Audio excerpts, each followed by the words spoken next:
Okay, guys, it's cleared for takeoff with Richard Kaplan. Give it away, Rich. Thank you, Brandon. This week we're going to be discussing 4 topics. Let's begin.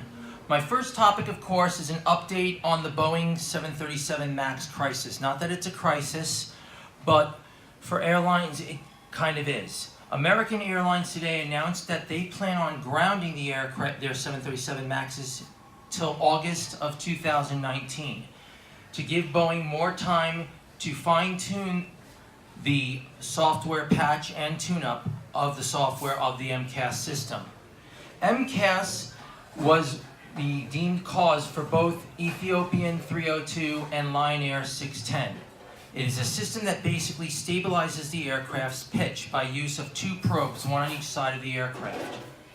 The MCAS data was apparently corrupted in the Ethiopian case, causing the plane to violently pitch and ultimately nosedive.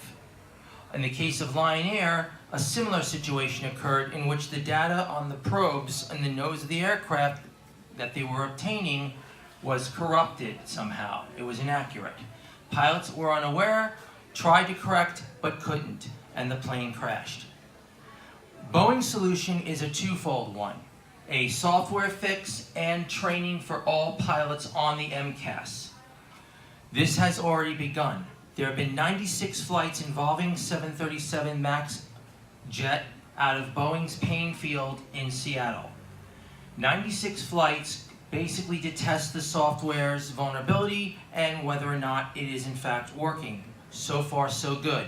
I applaud Boeing for this move, for it's showing the public that not only are they behind this product, but they are also obsessed with making sure it's safe. Thank you, Boeing, for that. On to our next topic. WOW Air, as you know, is an Icelandic low-cost carrier, in case you didn't know. Iceland Air is primarily Iceland's #1 airline. When you associate Iceland, you usually associate it with Iceland Air. WOW Air, however, was a low-cost carrier that started in 2012 with their inaugural flight. WOW Air was founded by Skull Mogensen, whose extensive business background is largely in technology and telecom in Iceland, Europe, and North America.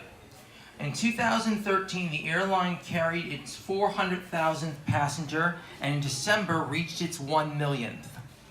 Since 2015, WOW Air started expanding into North America, serving first the US, then Canada, starting in May of 2016. Flights to Los Angeles and San Francisco began in June 2016 using 2 Airbus A330-300 aircraft leased from Air Europa. In 2018, WOW Air was experiencing serious financial problems, and on March 28, 2019, they ceased operations altogether. All flights were canceled and thousands of passengers were stranded and forced to book with other carriers. In the United States, WOW Air serviced Newark International Airport in New Jersey, just in case anyone was wondering if they served our area. They also served Boston. Before March 2019, WOW Air had operated services to a total of 20 year-round and 6 seasonal destinations in Europe, the US, and Canada, and the Middle East, from its base at Keflavik International Airport.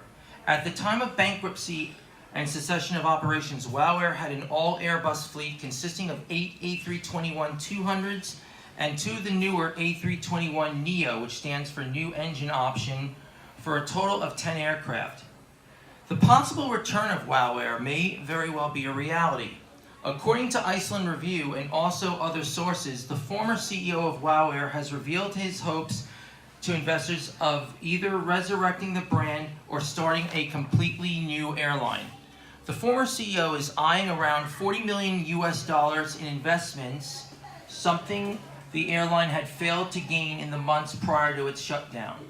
This would cover operations for half a year, according to the airline CEO. The new airline would have the same CEO and eventually buy out all the WOW assets of the previous airline.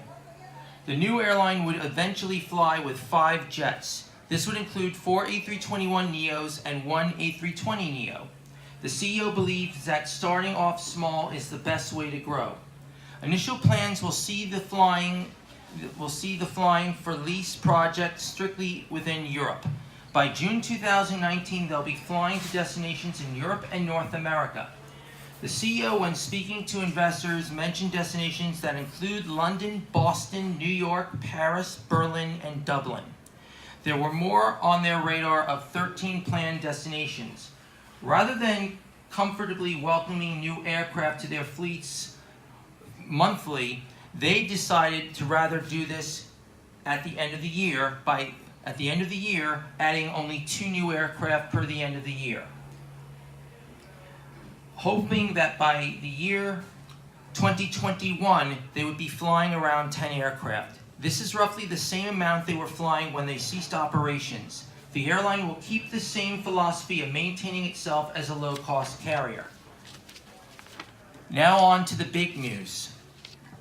It's no secret that JetBlue is growing in leaps and bounds. Anyone who goes to JFK will tell you they are the largest airline there. But what is fascinating is when a low-cost airline decides to take a huge gamble on a route that is beyond what it may have been capable of doing. That is exactly what JetBlue announced when they decided they're going to start flights to London in 2021. That's right, you heard me correct. JetBlue is going to London. They will use the Airbus A321LR, which stands for long range and can carry 206 passengers. It has a range of 4,000 nautical miles, which is more than enough for it to reach London and parts of Western Europe. This is very important, which I'll allude in a minute to. The low-cost carrier based in New York hopes to fly to either Heathrow or Gatwick, Heathrow being the airline's preferred choice. The A321LR is a single-aisle aircraft compared to the wide-body aircraft like the Boeing 777, which most airlines tend to use on this very type of route, which is a 2-aisle aircraft, commonly seen on New York to London routes. The A321LR is a very new version of the Airbus A321 that we see at JFK, used by JetBlue on flights to Los Angeles and Fort Lauderdale and other cities. It's a medium-sized aircraft similar to the Boeing 757. It's not the first time an airline has used a narrow-body on a transatlantic route. But what I like about this is that this is a very fuel-efficient airplane. The seating arrangement that they are planning is an upgrade to their Mint seat program that they use for first class passengers. So what this means is you'll have more room in the aircraft and you'll have easier access to that single aisle. This is a very big step for JetBlue. I applaud it and I wish them all the very best of luck. Our final story is Qatar Airways unveils major changes to its fleet. Now, this is a story that will affect my international viewers in Europe and the Middle East. As of March 2019, the airline had announced the departure of 2 major aircraft types in its fleet. Their Airbus A380 Super Jumbo will slowly be removed up until 2024. This will be done as the airline welcomes the arrival of their new Boeing 777X. Now, the reason that they're doing this is that the A380 is a 4-engine jet, and it's not the most fuel-efficient aircraft. The same with the next aircraft, which I'll get to in a couple of minutes. Not even.